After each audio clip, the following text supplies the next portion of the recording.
PR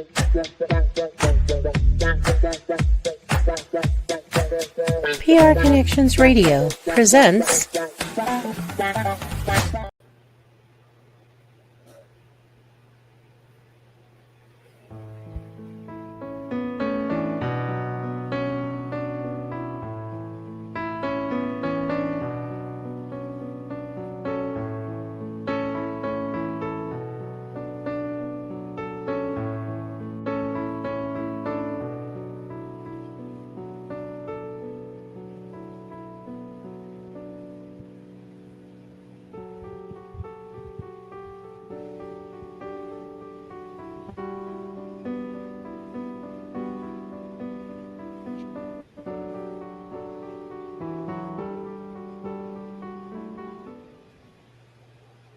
Okay, hello everyone. I'm Trenton Brisco. Welcome to the very first podcast for the Brisco Bridge to Foster Care in Nevada, proudly sponsored by the video you just saw, the National Youth Advocate Program, a foster care agency here in Las Vegas, in Nevada, and across the nation.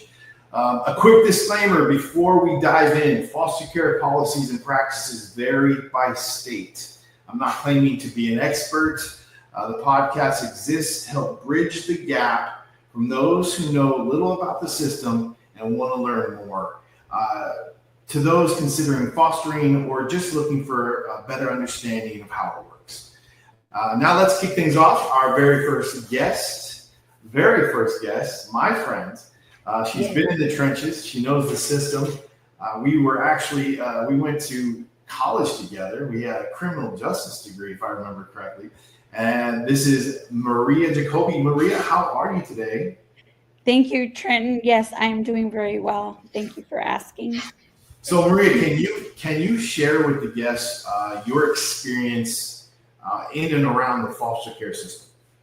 Well, I can give you a little bit of my background. I started in 2012 as a case manager for Clark County Department of Family Services.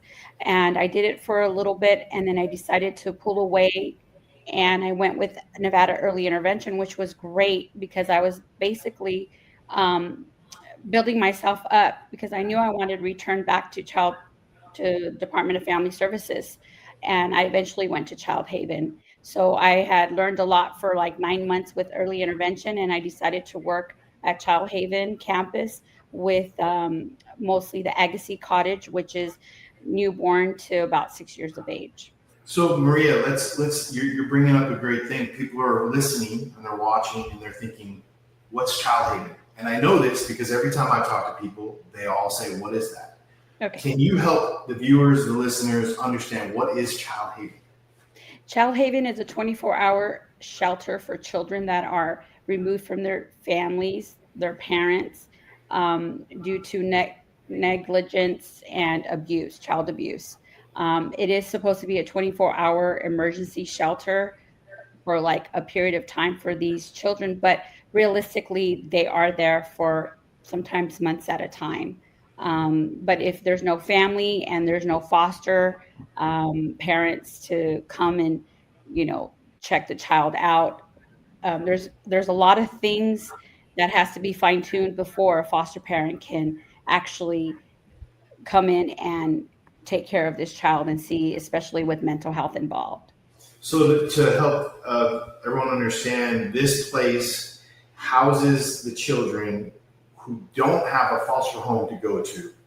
They stay there until a foster home presents itself, right? Correct. No family, or there is a family that didn't pass background, because they go back about, I'm not really sure because it's been a bit, but 20 years back, with a background. So it's kind of intense for some of the family members where they might have like a check cashing issue that they used to do check cashing, fraudulent, and they didn't pass background because of a simple thing. Right.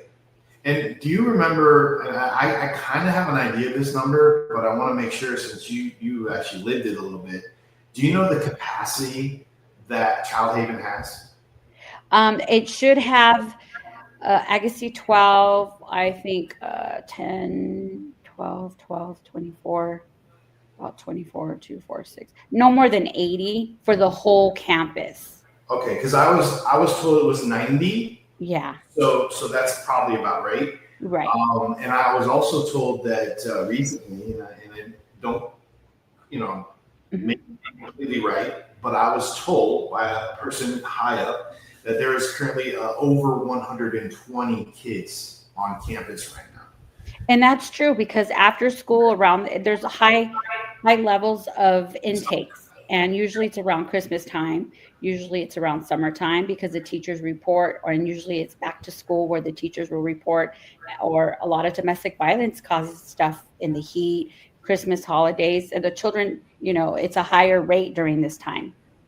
Yeah, and now isn't there another place in town that they have overflow that goes to, or is that still being used? That I know of, no, we don't have. I mean, apparently we used to partner with a lot of other places to try to get like Oasis, try to get a lot of these children to come in, especially teenagers, and place them right away. Yeah, I know that there was a location on Rancho that was for battered women, and then they used Yeah. half of it for the shelter. Did they don't do that anymore? Not that I know of, and because a lot of our teens, when they do have babies, they do go in the teen cottage. Got it. So at the end of the day, we have a lot of kids in this place called Child Haven, and the way to get them out is to get more people to become foster homes so that they can help these kids have a home, have a life, just be a part of a family, and that's the key. So, anything else, Maria, that you want? I know I cut you off at Child Haven, so I would love to hear more of what you've done, or other stories maybe that you've had that you'd like to share that would help the viewers maybe learn and understand things a little bit better. Sure. The Child Haven is the front end of CPS. Usually the children come in through Child Protective Service, through a NYAP worker, and then they take them to Child Haven. I was working as a case manager, so I was at the back end where they were already cleared up. But working at Child Haven, I mean, you have to have some dedication. You have to have some good staff. There's lots of good staff there that are dedicated to these children. My experience back before around COVID, we had a high rise of children during COVID. We were nonstop. We were employees working with kids with COVID. We had an area where we had to put them away and isolate them with staff that had to stay there for a period of time. These are dedicated employees, and Child Haven, for being a no reject shelter, will take anything because of the fact that these are children and we're here to protect them through the county when I was working there. Mhm. And 2022, our union did a big, basically, we were being activists to make sure that we were heard because I was bitten by a mental health teenager I was very bruised when she bit me. Thank God I didn't get anything torn out. I had to be rushed to UMC. Um, but right now, the battle is with mental health, children with mental health, teens, younger children. As you know, bill legislation about mental health and helping, teens and children is always going to be something at the table during legislation. And I'm glad you brought up mental health. I know this is something that a lot of viewers need to understand. If you're drawn to becoming a foster home, it's not going to be the easiest thing in the world. These kids, yes, they have mental health issues, and why? Think about why they have them. Look what they've been through. And let me go back, and I'm sure Maria will feel this because she's been in there. She's had all the kids from ages infant and up. Imagine when you were in the womb as a child. You were a baby in the womb. What do you receive while you're a baby in the womb? You receive the feeling of love, like nurturing, soft music, all that. Well, these babies don't get that. They don't get that. And then when they're born into, they're not told no, they touch everything. They're not being nurtured. They're not run to them when they're crying. They're not getting all of that. So when you get these kids over time, mental health is going to happen. And really, we just need to be there for them. We need to help nurture them and reset them you know? And a lot of people want to foster thinking they're just going to get a brand new kid. They're going to have their son or daughter. And it's not like that. But I will tell you this, those kids are more appreciative because they especially when you're actually a good foster parent, you're not doing it for the wrong reasons. They appreciate you on a level that you'll never, ever, ever forget. And you'll always be happy you did what you did because you changed a life for real. Your own children will not give you as much as some of these kids will give you. And that's the key. So again, you got me on something when you talk mental health. It makes people scared and they run from foster care. And it's so opposite. Like they just need help and we need to be there for them. They are our future. If you don't help these kids and they grow up to be adults and they don't have any help, what do you think is going to happen to our future? You know, so you got me on my pedestal there. No, and you're totally right on that. I mean, Child Haven, when the children come in, working in that field, the firsthand when children come in, medically neglected, lice, you know, bed bugs. I mean, we tend to them, behavioral issues. A lot of these children don't have autism. A lot of these children have autism and don't get services through a certain, you know, wraparound services. So what we used to do is we used to basically walk through with these children and help them and guide them and build them up. So that way, when foster parents would come on site, they would say, oh my goodness, he's come such a long way. He is thriving at Child Haven. And that's what the staff at what the cottage I worked at, Agassiz Cottage, have done. They have built up these children and they thrived in Agassiz Cottage to help the foster care. So that way the foster parents don't get burnt out and have to bring back the children. And here we go again. The children are going round and round in circles, home to home, Child Haven. So, you know, Child Haven is great because of the fact that we can get rid of the lice. We can help them build up. We can plug them in with early intervention, with DRC services. All that stuff is all there in one-stop shop at Child Haven. And we can, you know, pinpoint their behaviorals and work with them. Sports Social comes on site, used to come on site there when I worked there with a lot of the autism and children that needed, that were intellectually disabled, that would work with them before they would go into a foster home. Make it easier for the foster parents because, yes, like you said, there's so much more than just being a foster parent, because we could be a parent to a normalized child, but when it comes to mental health or behavioral issues, there's a little bit more dedication that a foster parent has to give. Right. So can you share with us from your experience, what are the majority of the kids in there for? I know you kind of said it already, but I really want the viewers to listen. I want them to really hear why these children are in there. It wasn't always because they're bad children. You know what I mean? And that's what they think. They think of these kids as delinquents rather than, let's look at them from the other side of the spectrum here and think about their parents had issues and couldn't parent them. So what are some of the ones that pop off your head? Okay. These are learned behaviors. These children learn from their parents. So when they come on site, it's not their fault that they're, you know, being neglected. A lot of these parents have domestic violence issues. That was a big thing. Child abuse issues with stress involved with parents not having money, not having food, trying to provide for their children. So guess what? Who gets the beating? The children. So you get a lot of addiction behaviors with these parents. You get a lot of mental health issues, and they keep having more children. And the more children that are being removed, especially with the mental health parents, they decide to have more children because they can't handle their children being away. The most that I've seen was a lot of domestic violence, because then you get domestic violence involved, and then you get one parent hitting a child, and then you get a child hitting another kid. And then it just becomes behavioral. But domestic violence during the holidays, during the summertime, was always at a high. Child abuse during school, teachers will report at its highest too. But I honestly think that it all stems off from domestic violence. Right. You know, Maria, I know you probably remember this, but I for the viewers that don't know this, most probably don't. I had 42 kids come through my house over a 7-year time span. within that time span, the 42 kids ranged from 4 years old all the way to 18 years old, right? Mm-hmm. And I had some kids, I had the kids that nobody wanted, right? Typically, most of them, they were saying, hey, these kids run away from every home. I had a lot of runners, and I had some that stayed at my house the longest they've ever stayed anywhere. Mm-hmm. But one thing I will say, and if you looked at probably half my kids on paper, you would have been like, stay away, I don't want that kid.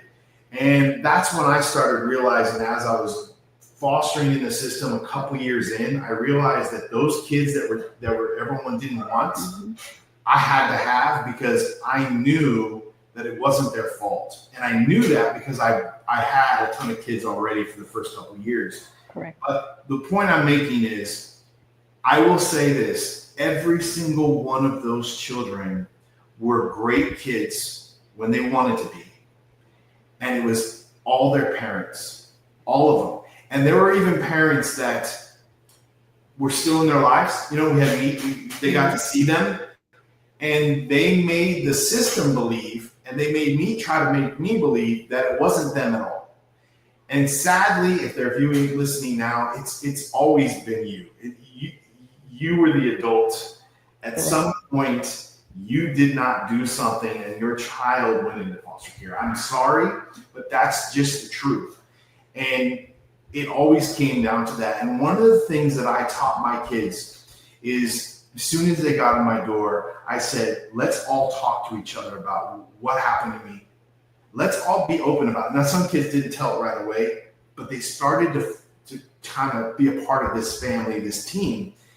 And after they were able to open up and say what happened to them, I said, now it's time to leave that over there, because now you're being told it's up to you to change it.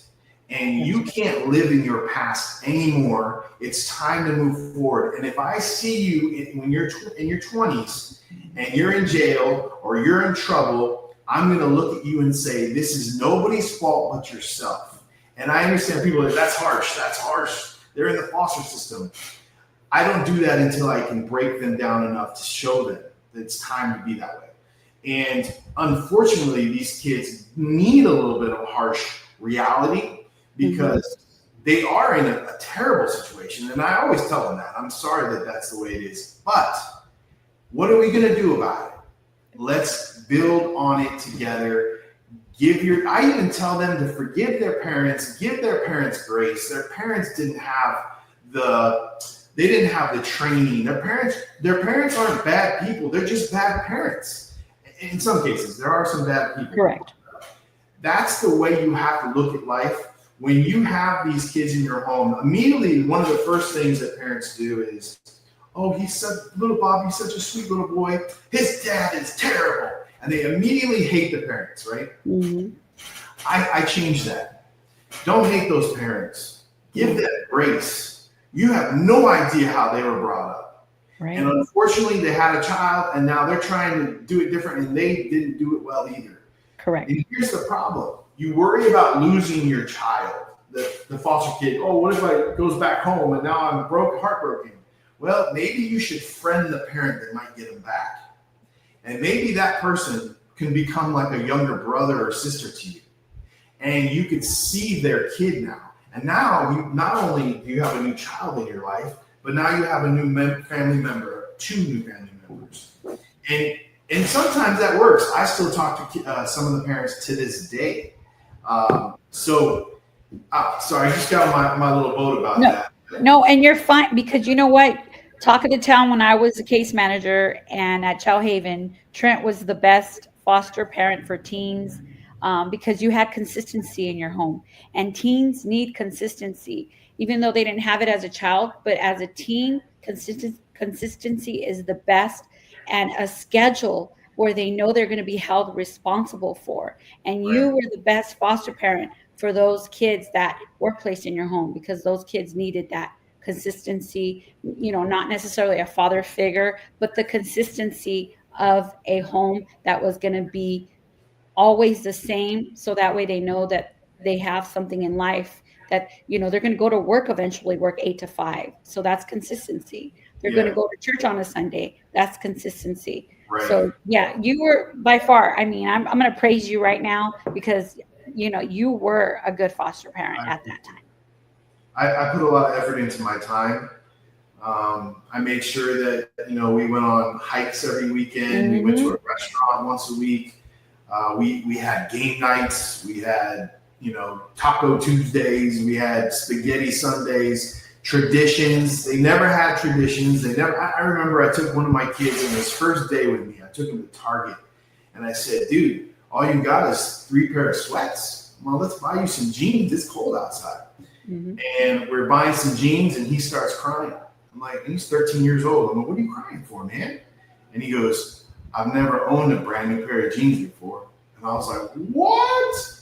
Wow. And that hit me there. So then I started realizing these kids, you don't know it until it happens to you, you know? I had another kid that was sitting at a restaurant, didn't know what to do. And I was like, what's wrong? I was like, look at the menu. He's like, I've never been to a restaurant before. And I was like, wow. So we have to remember as people, what we've grown to understand and learn and do, these kids have never had. And Correct. So I'm all about giving them experiences, you know?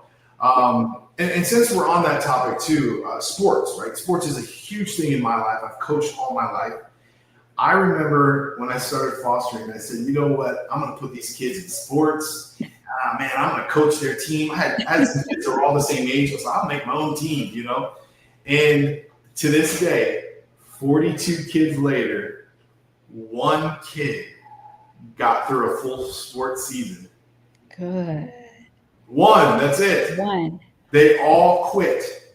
So what I learned was they don't do well in team sports. They don't do well where there's a coach that holds them accountable too much. What they need is to be on a team sport where it's more singled out. For example, we started a BMX racing team. That's great because you can go out, you're a part of a team, but you're racing by yourself. So you're only holding yourself accountable. And then if you miss a practice one Tuesday, it's all good because you're racing yourself. Right. So that's a good sport for candidates in foster care. Gymnastics is good for foster care. We also did an MMA training program where, again, we were on a team. It was called Team. And they all really bought into it. And a couple of the kids, I think, went on to continue doing it when they left my house, which is great. In fact, I saw one of my kids it might actually do a fight for some league, and he's like in his late 20s. So, man, hey, okay. You know, I kind of started that. I remember when, oh, I'm sorry. Before I forget, I remember when you did the educational tour of a UNLV school of dental medicine. Yeah, that's right. I totally forgot about those. So I did vocational jobs because my kids aren't going to college. My kids, in fact, they don't even graduate high school. Majority of them do not graduate, and it stinks. Some do. You got to put that extra effort in. So I started taking them to vocational schools to get them to show them that these are other options that you can do. And so again, experiences are huge. So if you're listening and you want to foster, or heck, if you want to start a program, if you want to make some sort of change for the kids, you don't have to foster. I would love for you to foster, but why not start a program? Start a program if you have a little bit of money and you don't want to take some kids in, and hit me up. We'll get that program and make it happen. So yeah. I mean, and it's so true because all the times that I worked there at Child Haven, at the time I was a single mom. My child was second grade, and I raised him throughout working for Department of Family Services. And I always wanted to be a foster parent, but I'm like, goodness, I knew the hard work of being a single mom with a son who's very active in sports, marching band, church activities, family vacations. I just knew that I need to make sure I give him the attention.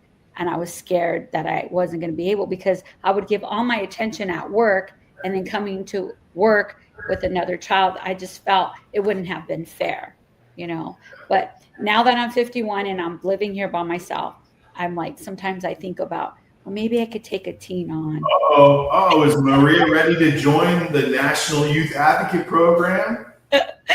And my nephews are living with me right now, going to college at UNLV in a HVAC school. They're from California. I'm like, I'm going to be by myself. Are you happy where you're working right now? I might have to hire you and bring you over here with us. Right. I'm very happy working for the state of Nevada through DRC. And now that I see that the Valley has so much wraparound services, and Trent, you do great with a lot of services and plugging in and wrapping people around with things. I've noticed DRC, early intervention, all the places I worked at, and Department of Family Services, social services, how they collaborate. And that's what it's about here in the Valley. With this city being a transient city, getting a lot of the Californian residents coming with their children and coming from areas that were a struggle for them and bringing those struggles here, they get caught up with 24-hour drinking, 24-hour gaming. It's difficult for some of these parents, but. Yeah, and having said that, it's also very difficult to find people to be foster parents because of that. They like to party and they don't want to, but there are humans out here that don't party, by the way, everybody. Vegas is not just a party city. But having said that, it is difficult. We do have we have to make sure you have no arrests. And we have fine lines we can walk, but just know you can't just become a foster home just because you want to. You have to pass all the stuff, pass background check. And all adults in your home have to pass that background check, not just you. And I know I've had that too, Maria. I've had some people reach out and man, their heart is so there and they love children and they're a nurse or they do stuff already that's obviously that they're givers. And then all of a sudden they're like, yeah, well, my husband has an issue or my wife has an issue.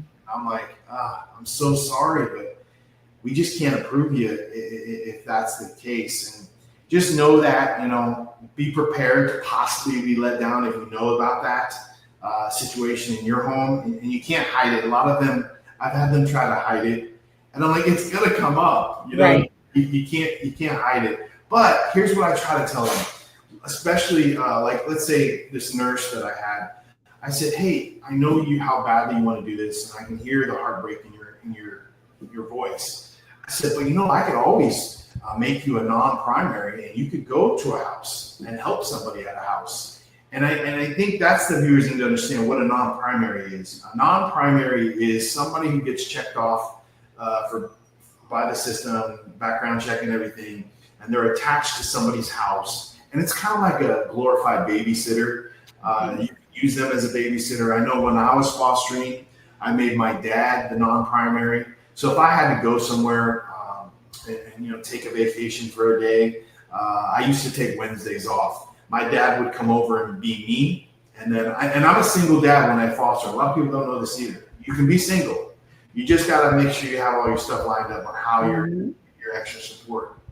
So just know that there's ways that you can still help. There's ways that you can still be involved, and don't just shut it out. I know that I used to want to foster since I was literally like 16 years old. I said I would foster one day, and as I got older, I was thinking, well, I never got married. I'm never going to be able to foster kids. And I started working at an agency that opened up a division for foster care. And I said, I want to work for them. So I went and I joined that department. And then they said, well, why don't you foster? And I was like, well, I'm not married. And they go, you don't have to be married to foster. And I was like, what? So one of the reasons why we're doing this show is so that people can hear stories like this and gather things, maybe watch our next episode next Friday at 9 a.m. and learn until they feel comfortable enough to give me a call. Correct. I know we're going to wrap this up here shortly, but I just want to know, Maria, do you have any final thoughts that you want to discuss? Yeah, coming across a lot of foster parents, it's dedication. You have the heart in the right place and you can give that attention to the children. I think it's the best thing. There's so many great foster parents out there in the community that have been doing it for years. And they do have programs where they all can connect if you're a new foster parent. But it's dedication and working through with these children and not giving up so soon with these children. Yeah, and I think that's huge to know that when you step into fostering, you get support, especially with my agency. I know other agencies do it too, but you need that extra support. You're not doing it alone. Don't think that you're coming in to foster and they're just going to throw a kid into your house. You know, they're not going to just throw a kid at your house. You're going to be able to figure out all about the kid before it happens. And then I always say this: if you're drawn to do this, man, just dive in head first. I'm telling you, because you'll just talk yourself out of it. You'll find, or some people who are negative will tell you something negative. You know, everyone talks about the negative, but never the positive. But I'm going to tell you, I'm going to give you one positive. I've said this before. I had a kid reach out to me on Facebook. He reached out to me about 6 months ago. One of my ex-foster kids. I know him, cool kid. Barely talked to him when he was at my house. Very quiet to himself. 6 months later, ran away. I was like, yeah, I don't think I made a difference in that one, you know? Well, that kid reached out to me in an email. And that was right when I started working for NYAP. And it's almost like it was meant to happen. It was meant for him to email me at that moment because it inspired me to do what I'm doing right now. It inspired me to push harder at doing this job, expressing how amazing this is. I had 42 kids come through my house. I had hell at times, but I also had some great times. This kid's email said this. It said something like this. I can't remember exactly anymore, but it said something to the fact that I just want you to know you were the only father figure I've ever had in my life. You changed me. Being in your home was amazing. I am now a dad. I work on the strip in a very good location, and I'm thriving. Thank you so much. And I'm like, holy crap. And you don't know until you get it, until it hits you, until you were in that. And then made me think to myself, God, just think what some of the other kids who I did make a difference in. I know I did. This kid, I didn't think I did. And that was all it took for me to know that what I went through was totally cool, man. Yep. Good. And I'll do it again. In fact, I'm now going to go back on becoming a foster home again. I took a break because my daughter, but now I'm 7 and I'm thinking, you know what? Let's do it. My daughter would love to help kids, you know? Yep. So, anything else, Maria? Nope, everything else. I just thank you so much for allowing me to be on your podcast. Yeah, thank you. You were like one of the first people I thought of. I was like, we have history. I feel important. Yay. Yeah. So I will wrap this up. That's our time today. I'm going to give a thank you to Maria for being a part of my first episode of the Brisco Bridge to Foster Care Nevada. This show is here, obviously, to help you learn, grow, maybe even take the next steps towards fostering. If you're feeling the pull, if you can call or you can text. You see my number right here. If you feel like reaching out to Maria just because you think she's cool, I'm sure you can find her somewhere on social media. I'll be hosting a weekly, check this out, Maria. I'm going to be hosting a weekly Thursday informational brunch. Yeah. So every Thursday, you can come down to where I'm going to have my brunch. I'll pay for your lunch or brunch. And if you are into it, I'll even bring you an application. But I'm there for information. I'm there to help you feel me out, to see if you want to be a part of my team and foster. I also run a bi-monthly training that we bring in new homes. So know that eventually you'll have to go to that so that we can get you started in training. So whenever you're ready, you keep watching these episodes. You can come down to my brunch when I give you that information. Follow me on Instagram using my name. It's easy that way. I'm also a filmmaker, so don't be like, what is this guy? And I also put on business mixers monthly in town. So if you're a business and you're interested in helping this process, helping me get this out more, being a sponsor for us, come to my Instagram. You'll see all my business mixers that happen and where they happen. We would love your support there. And remember, when you open your home to a child, you're not just helping them. You're also helping yourself.